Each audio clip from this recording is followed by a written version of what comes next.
Surprise nzirina biri olunaku olwaleero obutambi Mombasa wesoose Spice Diana bamukoledde ka surprise Chris Evans njirina Masa we bigambo ki byamwerekeza mbirina ate nga ye omukulu Bobi Wine wa Mune Babi Chagulanyi surprise gye bakoledde Solomon Kampala wali ku somero lyasomerako USA nabyo mbirina Masa o Shamim Mayanja naye bamukoledde akantu Zahara Tutobino hosana birako emikisa bagamba wo mukisa tewali kyo solo mukola kale nga bwene nkola fano kwanda boyugi ka video mbadde nsaba kampeleka like gamenga kasotambula katukeri omuntu yenna eyandiagade kumanya kweno information abana babwanda boyimba manyi mwagala nnyo okulikinga video era gwe natana subscribinga wegatte ku mukutu gwa feguno ogwa wanda boyugi kale katoyongedeyo na mawulire gafe agalero olunaku olwalero wenjogerera sawa zineno Spice Diana bamukoledde ka surprise Chris Evans mukimanyi bulungi kino I know mukwano ono yo musajja gwe manyi wabanga omukoledde ekintu bambi asiima ekyo kyo tira takimanyi wano mu Uganda oyo Chris Evans ndumujukira bulungi mbisera bya Bishakash just Bishakash yamukolera ka challenge akagenda viral naye no musajja yasobola kubanga alabirira mu Bishakash namutwalira yo namulabirira kale nga wogamba ntino bikwanga basinga bali batandise no kutambuza false information nga bagamba Chris Evans akwana Bishakash yulwa love jalaga yo omuntu muyomu kubayimbi bemanyi mu Uganda omukolera ekintu asiimira ddala musobola kunjulira mu comment section ngenda bankuplayingira ka video andoza mulabe ebirungi byamuletedde amatooke mukimanyi Spice Diana Muganda era bagalanya amatooke namuletera amazige ngaye namuletera watermelons n'ebintu birala bingi sokolirize ka party kano kuka mbirenga komawo nebyani Solomon ngansanya sokusanga mchala yasime ekitiko kodde mu nimiro nkere munaye ani abuyigiriza obukodyo omanyi embeera y'okuteekateeka omukyala ne babamusoyina nagambye embeera kangikyuseemu kuba bwe nakulaba ng'olina babbaawo nsa neŋŋaana ye omukazi waaba alina babbaawo n'abakazi obatya kati nobeera tere babbaawo nasazeemu nfuna abakyala kuba bakolamu oyaga omanyire ekintu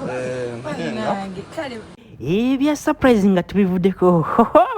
Shakibu Shakibu mumumanyi Shakibu chamu owani owazali naye bambi emikisa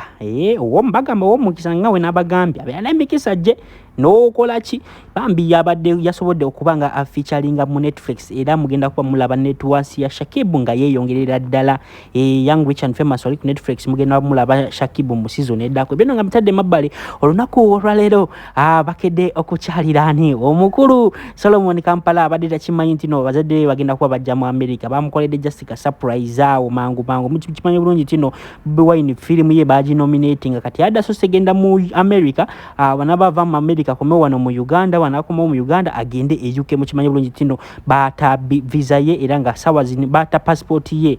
mukimanyi bulungi tino bali ba mu banning emyaka 10 naye basobodde kubanga ba mu banning sawa zina solo gendewa asolo gende UK wayagalira naye basosi ne bamuyita ewa basosi ne bamuyita ewa America aberenga asolo kugenda nalachikirira filmu ye bulungi nnyo era olaba badde basinga badde gamba Bobi Wine tayina family mu America bichi ndoza mulabaawo ndoza mulabira ddala ntino omukulu Solomon Kampala esanyu jalimu lisanyu mwana lino yitamu ibeno nabyo nga mbitadde mabbali gwe natana subscribinga gwe natana bakukola ki okuwapumbera kano ka video ka like badde nsaba mu mutima mulungi kampeleka like ibeno nga mbitadde mabbali omukulu Shamim Mayanja agude mu bintu omusajja omukulu wa Sozo property consultancy wali ekideka bambi amukoledde akantu asazeewo nagamba tino Shamim kenkulabye nga bakuvuma ebyo abasozo property consultants ebete tubikiririzamu kimwenje kyengenda okola ngenda kugulako tickets 5 ono omwana yakoze show nga ya mitwalo 10 abasinga bagamba Shamim tebamumanyi naye ono omwana ali very famous tosobola kubanga tomanyikiddwa n'okola show ya mitwalo 10 ngamba yo omuntu gomanyi akola show ya mitwalo 10 nga tamanyikiddwa kale ono mwana ali very appreciated. Gwe natanda bakusabbu okugula ticket yo bambi nawe sogenda n'omuwagira n'ogula ticket wali eri ku Serena osona mukubira ku namba z'essimu ya management abategese ekivulo ekyo nobedanga bambi nga naye ng'osobola omusupportinga ng'omukulu wa Sozo Property Consultancy nga we yakikoze. Genda kuba nkupulengera ka video kaneeno berenga nkomawo ne full figure kyakoze omuntu mu maaso eyo ogenda kuseka. Ate njagala otuule video giwulire mpaka weggwako okisegeera.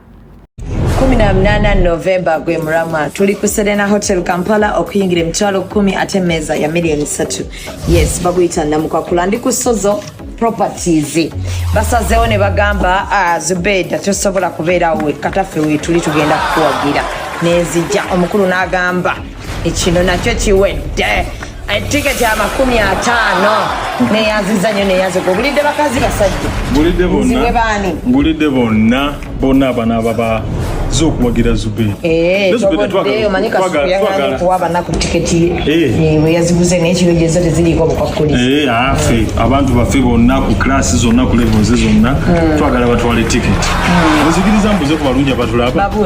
babuuza ko nsubira nnyo nti muri nsonga ya kivulu kya Zubeda kyategese nga Sozo Properties tubadde tutepa butesi oba twagala nagambye omwana n'engamba oba twagala oba tetwagala tulina okuvaako baba sajja abavu nabava so Zubeda of course tubadde tulina okumuwagira tuvuddeyo nga Sozo Properties mugimanyi ensonga yaffe yakukwatira ku talent sezaffe zaawa ntyo Zubeda ticketseza 50 tuzigulidde abantu abakuwagira n'abantu baffe naye okusingira ddala abantu abawagira atiwo because bagenda kujja banyumu weewaawo kena bajja ne batuwagira nga Sozo Properties of course bajje naye tickets zino tuziguze ate ne tuzireka mu Zubeda so simanyi naye nteekateeka abantu bagenda kuba amasimu bagenda ziwangula bakimanyi bamanyi bakola mumanyi abantu bonaadde batugulako tiketi bwe mulina okujja bwe mulina okuzifuna so mwebereremu bakwano tetugenda bawambusi babenawo mukuba naye tonera bizate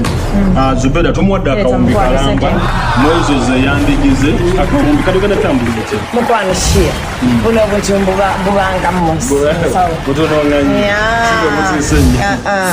A'udhu billahi minash shaitani rajim. Bismillahir rahmanir rahim. Alhamdulillah rabbil alamin. Ze ajimiti omusomi w'ekitabo era omusomi w'edduwa. Nkosa kyoto kino ekyoto kino kiba kitagombolola. Lwalero ku kyoto kuno kunyambira abantu bange. Buli muntu yenna alina ekizibu kye ojja ku kyoto kino n'osula akabani nenkusabira. Buli alina ekizibu naddala mu abali e Bulaya nompereza amanya. Nenga sula mu kyoto kino nenkusembera edduwa nenkujjako ebizibu n'ebiba bikusumbuye. Walemererwa mirimu ki ddala mu abali e Bulaya abali mu nsi muno mu Uganda abalemeddwa okufuna visa. Nantegeeza eri Adamu enkozesa nkofu ku kyoto kuno bamala okusindika enkofu eyo negenda ebanja amabanja ge bakubanjiza gonna gwe yalema okufuna okuweebwa ajimiti nkozesa amazzi ku nnyanja kuno kumulengera ku mazzi wano ajimiti nga mwenyimidde olwaleero ngokumasira abaana Adamu bompereza ebiwandiiko byonna bye bompereza ng'oli e Bulaya mbikwata nembizinga ne mwandika kapapula nembisula mu nnyanja nensaba Allah gwensinza asumulule ebyo bye babikulemeredde awa visa agifuna alemedde ofuna omusajja omulungi amufuna sangeba ku namba 0752 kebaganye Alien Skin okuyimba kunkuka omukulu wa Bitex ate ye bebe kulu yagambye ati Alien Skin siyenda kukkiriza obeere ng'okola ki ng'obeera mu festive season nga toyina wa kuyima ngenda kuyita era Alien Skin yasobodde okubanga apatana n'omukulu ani omukulu bebe kulu yakosobodde okubanga akola kati sawa zino preaching oba agenda kubanga ayimba ne bebe kulu wali ekyewatule nga 26 December mukimanyi bulungi kino bebe kulu 26 lwategeka ekivuliye officially wano mu Uganda era 26 ndowooza oba togenze kyewatule tewaliwo bwoko kale tuba tunyumiddwa mu Uganda ndowooza 26 ekirabeera kyewatule ndeni bebe ne Chameleone atera kubeera n'ekifo kyayimbiramu side ze kasokoso okitegeera balina engeri gye bawambamu ezo ennaku ezo Chameleone ne bebe kulu kankupulengere ka video ka full figure nga bakakasa Alien Skin kyagenda obbakula kolo lunaku mukimanyi bulungi kino Alien Skin ennaku zino takyakwatagana bulungi ne Bobi Wine takyakwataganira ddala ekigambo bulungi kanti gye nawo hajimiti walinyo kulombereddwa gwe nanga olina ebizibu namba eri abesembyayo 1515 ya mwene boxing WhatsApp ajja kuba kuyamba mutie sijja kutya namu tokkirizibwa wadde okuntisa I'm quoting your boss tokkirizibwa wadde okuntisa onaye ng'okakasa tontya ate zinyinza butatya yero mwe mufuga muna mulina agafunfuugamu katunamuna nkumi nina mu myaka gino nandu bagamba ili bwaki lwaki dadi wange agamba yakulaba nga akyali muto ate omusinga obuto mukama akola ebyamagero oli mufangoni anze siri mufangoni you a fangoni father siri tebabuzako nnyo bafa FUP Fangoni Unity Platform. Good morning sana babudeka abantu kiwatule balindiri kiwatule kuno yakuogoka omufangoni yalangiridde agenda wa mu kiwatule wa bebekulu begasa ne bebekulu makigenda okubeera mu ggwanga gwe omufangoni yagambye